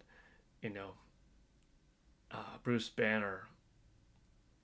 Will Doctor Strange make an appearance? Does anybody know his true story? Will he share his true story? Will anybody uncover the true story? How has he been him? Who is the new him? Spider-Man getting this recognition and fame is one thing, but what kind of friendships did he form in the last 4 years?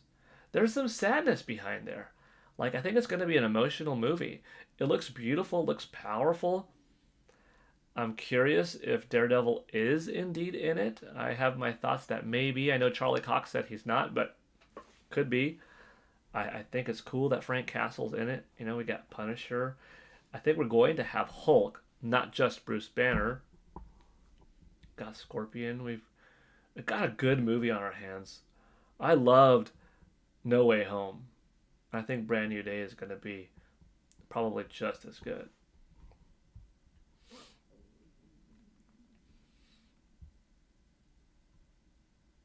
Good question, Michael S. Gutmann. I still think Mario Kart 8 Deluxe is better than Mario Kart World. I think the more narrow tracks are better, whereas the wideness in MK World tracks makes it feel like you're driving straight a lot. Yeah, I've heard different people with different thoughts on that. I mean, they are wider. There are also more characters on it, though. More twists and turns, possibly. Whoa. Excuse me. Maybe that too. MKW still has time for it to shine. It's still early. We'll see how it lasts all generation long with DLC and such. That would be an amazing SF collection. Yeah. Like the way you're thinking, cooking with fire? Thanks. Oh, it's 4 years? I think so. Petey is growing up with love and loss, lessons learned. Yeah, brand new day indeed. Bro also mutating apparently. Uh-huh. Man, there's a lot of stuff. I don't think you need to have his mutation and symbiote in the same movie. Might be too much. But part of me wouldn't mind seeing symbiote in the movie. Or before Tom Holland is done with Spider-Man, I want to see him with the black symbiote suit turning into a Venom arc. Maybe who snaps him out of it is Miles Morales, donning a new Spider-Man himself, and then Peter stepping down, and Miles continues the mantle after being introduced in a movie or two. So, like, I like Tom Holland. I would like to see him be Spider-Man for as long as he's willing to act to come. But at the very least, I would like to see him in, 2 more designated Spider-Man films before he's done. That's why I'm like, I could see a really good symbiote story, and that's why I'd rather it be its own thing than in this movie, because I don't want them to rush it. So that's why I'm like, all right, give him a brand new day, have this cool Spider-Man symbiote movie where you introduce Miles, and have one more Spider-Man movie, which is Tom Holland's last main one, where Miles and his status is elevated, and this new actor takes the mantle and runs with it, and that's it for Tom Holland's Spidey. But he isn't gone completely, because in some time to come, like maybe when there's a new Spider-Man movie, he would have a small role, or maybe not in that one at all, where it is like a purely Miles Morales film, but in the next one, or in some new Avengers one, or in some Daredevil one. Like, he is winding down in what he does physically, power wise, whatever, but you still see him a little bit. Like, I don't want Peter Parker to die. I don't want Peter Parker to be gone from this universe. Also, I would like to see Tom Holland's Spider-Man continue on. Personally, like I said, at least 2 more movies after after Brand New Day, but ideally more, because I want to see this Spidey interact with whatever the new X-Men are going to be in this MCU. I want to see that. And Fantastic Four, like, we've seen Tom Holland as Spider-Man for a good decade now or something, and I don't want that to just end. So ideally, like, oh man, give me like 6 more Tom Holland Spider-Man movies, but I don't know if he has that in him. But we'll see. Just some thoughts. Oh, I love the look of Brand New Day. I love the Punisher part in it. Yeah, it was funny and cool. Will Ned turn into the Hobgoblin in it? I don't think so. We'll see. I think Charlie Cox is in the film. Andrew Garfield said he wasn't in No Way Home, and he was. Yeah. Bless you for earlier. Thank you. Yeah, he was Gustav in Expedition 33. If Punisher is in it, Daredevil, Matt Murdock may be here too. Who's the best Spider-Man chat? You know what? I'm gonna put that a poll. That's a good poll right there, Michael.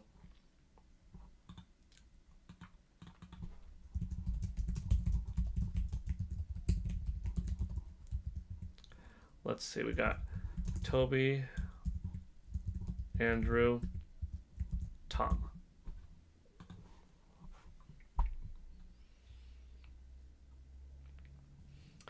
Secret Wars, my man. Yeah, black suit. Yeah.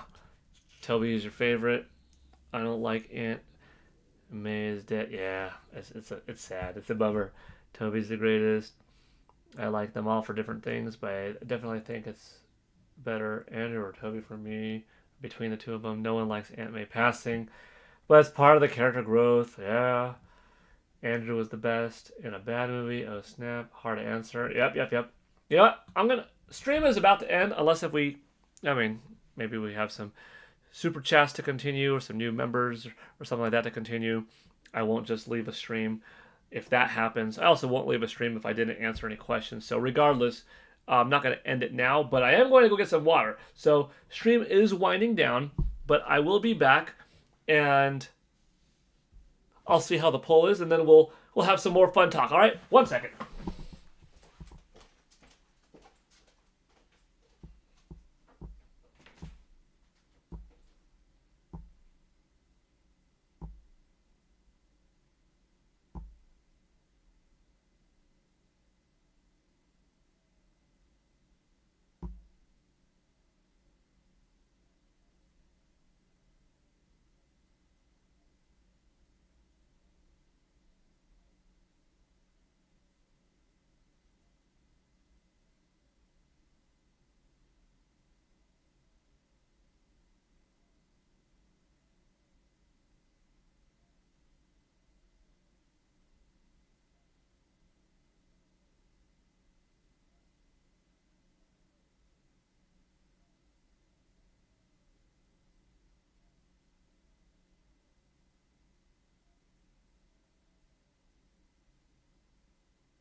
Alrighty.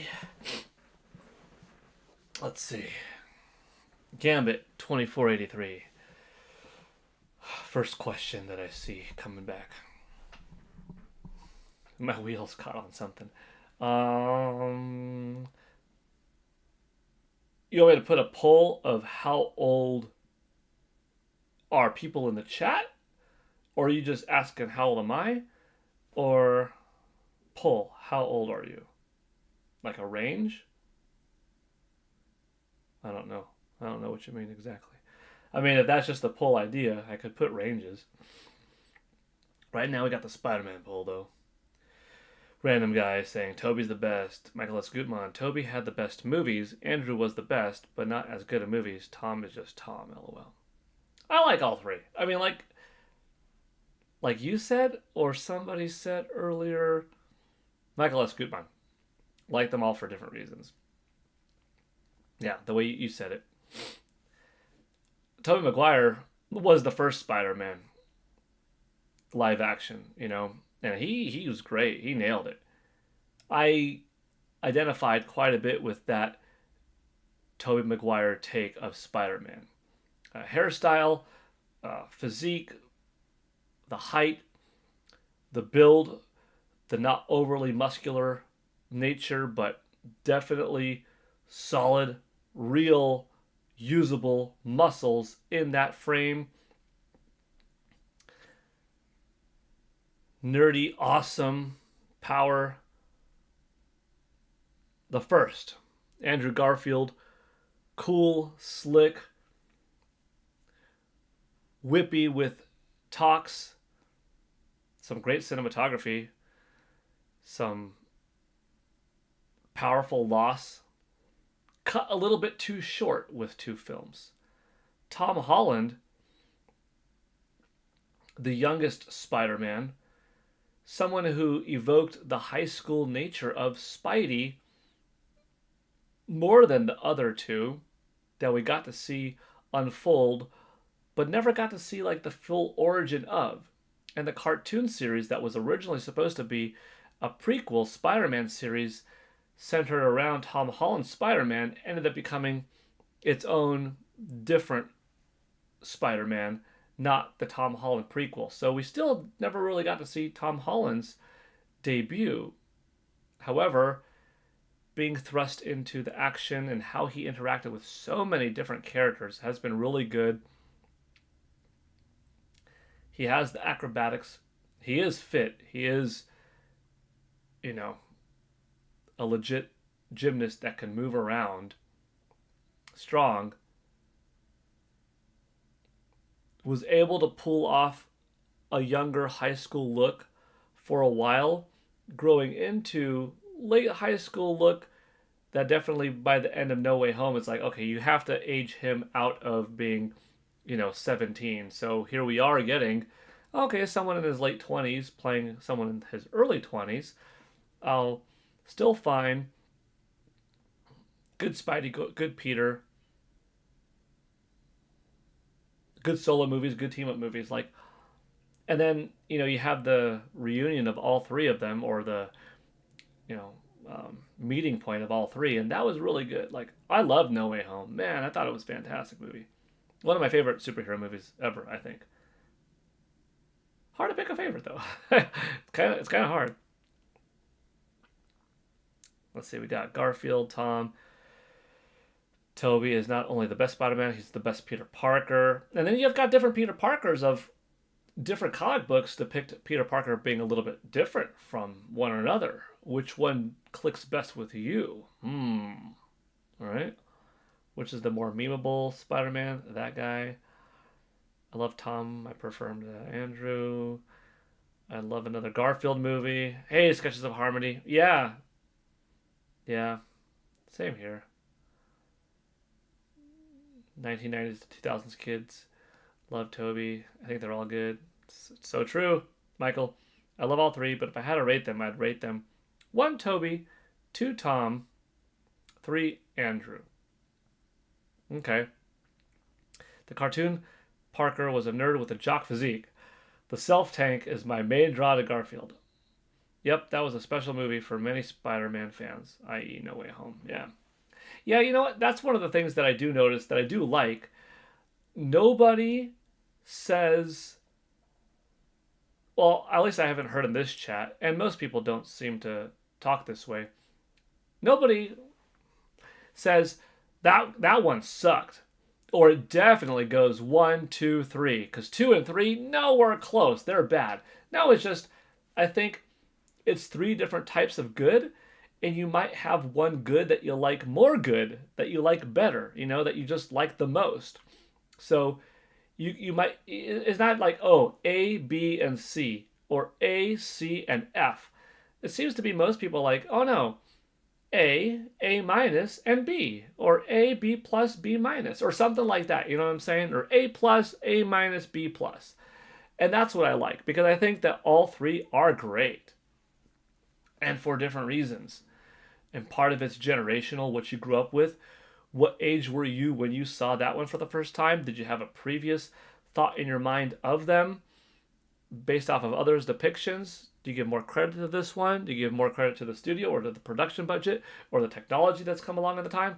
A lot of little factors, right? What are your predictions of the movie? The rumors are that the Spider-Man will turn into a man-spider in this movie. It's looking like he's going through that metamorphosis, and I think he will. I think he probably will, and I wonder if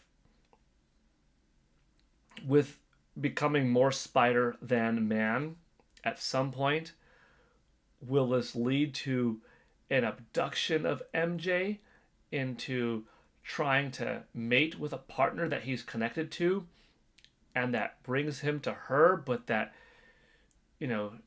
she is the key to solving it, and somehow there's a memory connection of hers that is linked to him, and boom, boom, this is what snaps him out of it? Or are they surprising us with there's another Spider-Man out there, and that's Miles Morales, and he's the one to take this man spider down?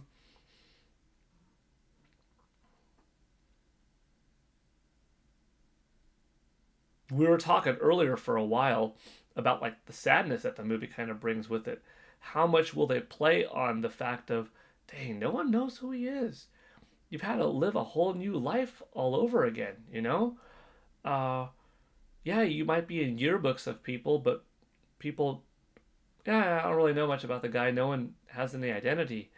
Your best friend, your girlfriend, no one to console you over your aunt, no one to talk to about the loss of certain Avengers, of your mentor, of Tony Stark. I think the movie has a chance to be pretty deep, pretty impactful, plenty of action and awesomeness when it comes to visual spectacles. Wow. But I think it's going to be some heart too, and I love it. He's mutating. Also, rumors of Jean Grey uh, being on this movie. Hmm. Yeah. Yeah. I don't know, man. I love it. We're in such a good time. We're in such a good time for superhero movies. If you like that kind of thing. If you don't like it, if that's not your vibe, it's okay.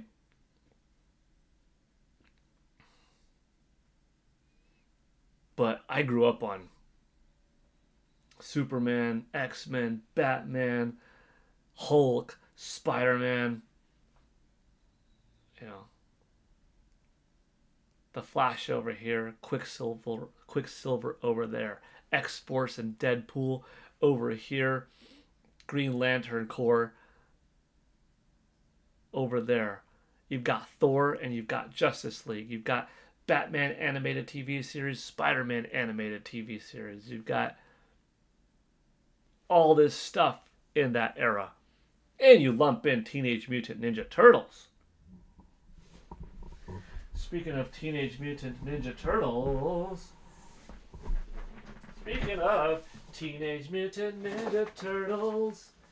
we've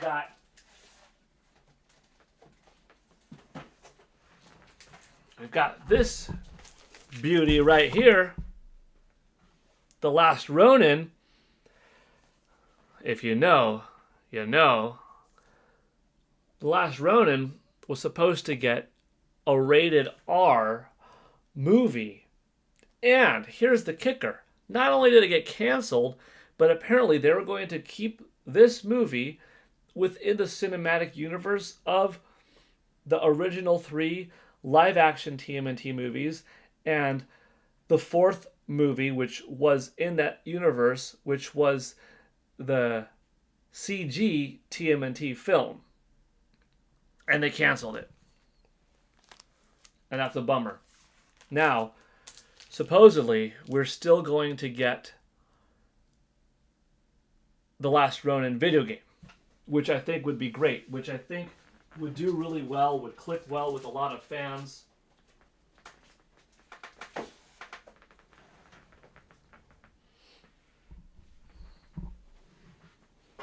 And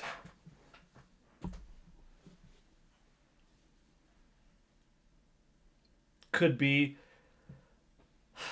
the next big thing, like a Batman Arkham Asylum or a Spider-Man, game. Because TMNT is a popular franchise.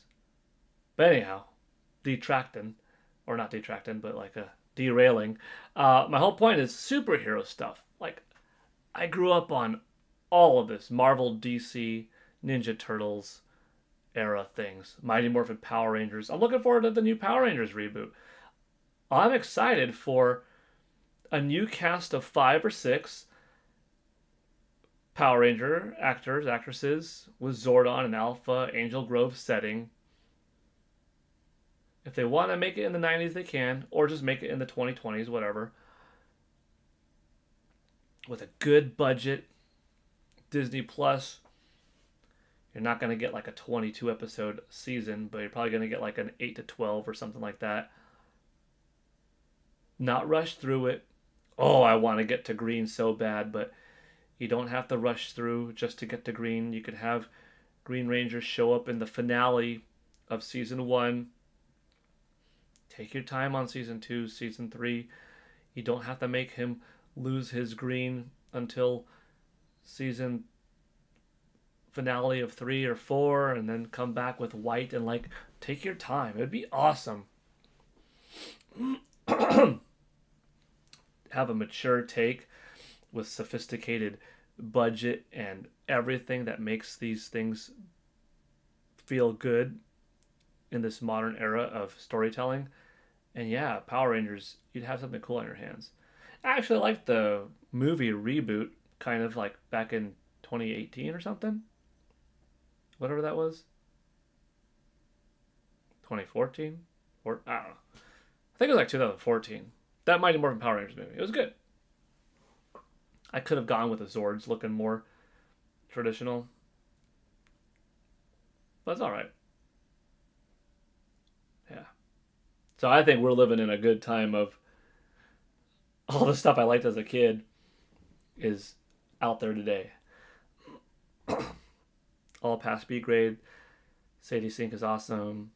Nicholas Hammond was the best Spider-Man. 70s movies are funny. LOL at the 2000s TMNT theme hum. Dun dun dun dun dun dun dun dun. Yeah, you caught that? That's funny. So true. I was just listening to that because the other day.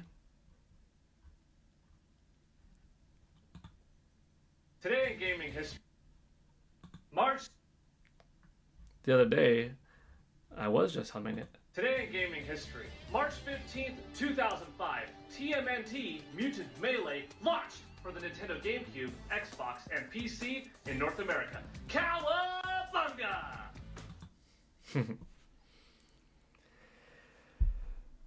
Notice how all the best IPs still come from 60s, 70s, 80s, just saying. Let's see. Have you been reading TMNT Battle Nexus? It's about a group of TMNT versus a group of TMNT from a different era. For example, live action TMNT versus TMNT Mutant Mayhem. No. I mean, I've got those fabulous TMNT books right behind me. Which are special. But I have not been reading Battle Nexus.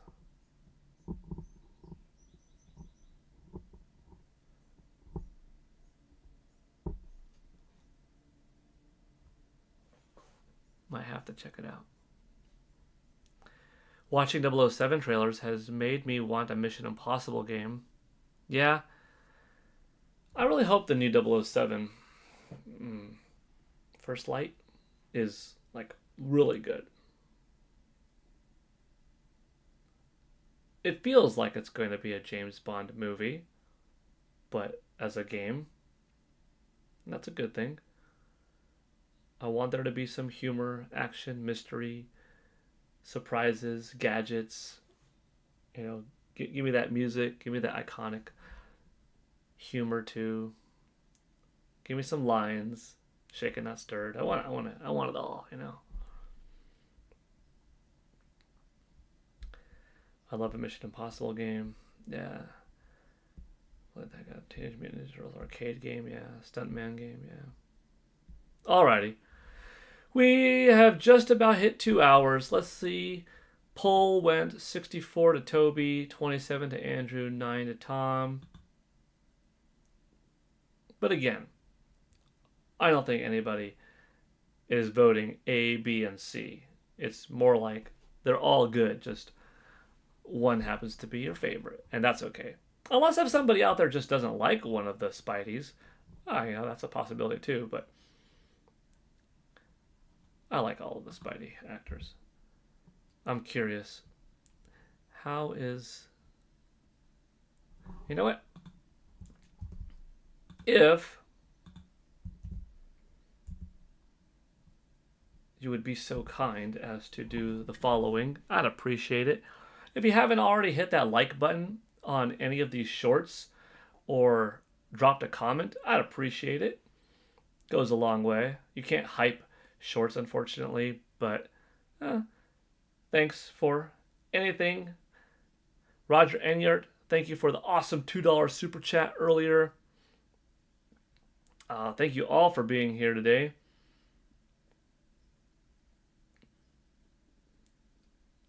A Punisher game would be cool. Yeah, Jack. Toby popping his collar, clicking his fingers right now.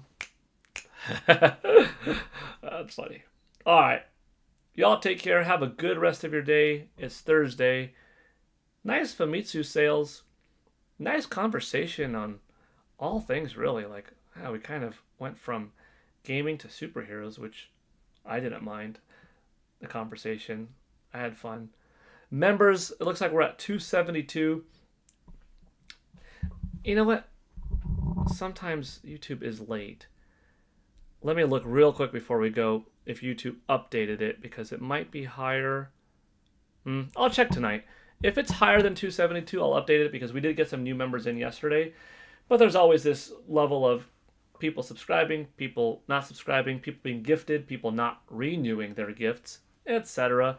So if it changes, I'll update it tomorrow, but we should have another stream Friday, tomorrow morning, around 10:30 a.m. Pacific time again. And we'll see what we talk about then. But for now, take it easy. It looks like we just hit the 2-hour mark, so that's pretty cool. Talk to y'all next time.